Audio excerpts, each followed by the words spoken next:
সুদানের উত্তর দারফুরের রাজধানী এল ফাশের। একসময় প্রাণচঞ্চল এই শহর আজ পরিণত হয়েছে মৃত্যুপুরীতে। রাস্তায় পড়ে আছে শত শত লাশ।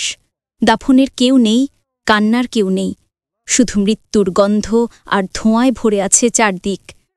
গত সপ্তাহেই শহরটি দখল করে নেয় আধা সামরিক বাহিনী র্যাপিড সাপোর্ট ফোর্সেস বা আরএসএফ।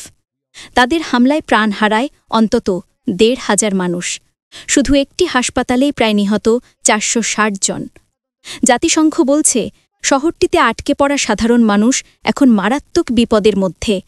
আহতরা পড়ে আছে খোলা আকাশের নিচে।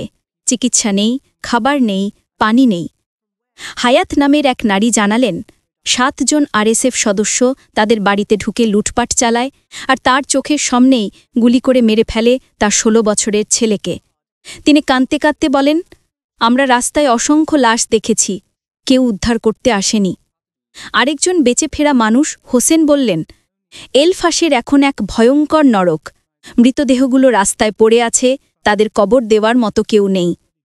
প্রাণে বাঁচতে শহর ছেড়েছেন প্রায় ৩৬,০০০ মানুষ। ৭০ কিলোমিটার দূরের তাবিলা শহরে আশ্রয় নিয়েছেন তারা, যেখানে আগেই ছিল ৬ লাখেরও বেশি বাস্তুচ্যুত মানুষ। মানবিক সংগঠনগুলো বলছে এটি সাম্প্রতিক সময়ের সবচেয়ে ভয়াবহ মানবিক বিপর্যয়।